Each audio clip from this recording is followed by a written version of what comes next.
I love this question. Is the coronavirus man-made? The answer, flatly, no. There's too much evidence that suggests that this originated in wildlife. When you look at the genetic testing, the sequences of this, it matches other coronaviruses which have been present since the dawn of mankind. Coronaviruses coexist with man, and when you look at the sequencing of COVID-19, it matches up 90% with other coronaviruses.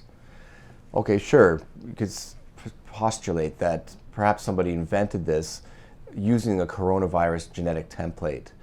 But that doesn't make any sense. That when you look at, if you were trying to commit biological warfare, they would rather go with a more virulent and damaging organism, one that is more contagious and one that is more likely to kill than coronavirus. On the scale of mortality, coronavirus is at the low end of it.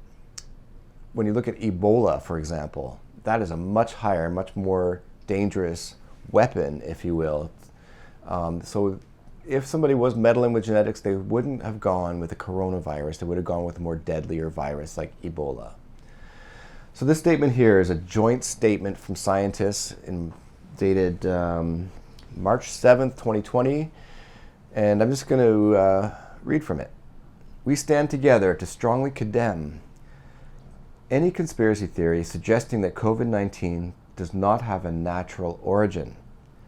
Scientists from multiple countries have published and analyzed genomes, so they're looking at the genetic map of the causative agent causing severe acute respiratory distress syndrome, coronavirus 2, and they overwhelmingly conclude that this coronavirus originated in wildlife.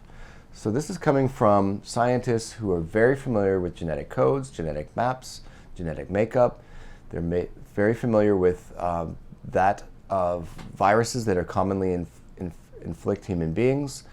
And there's no evidence from what they're saying that suggests this is a man-made virus. So to summarize that, is coronavirus man-made?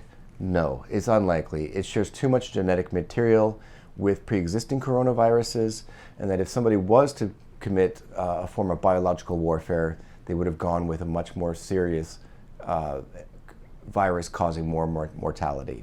And then finally we have scientists who've studied the genetic code and looking at the maps of it and say that no, this is not consistent with a man-made, this is one that occurred in nature.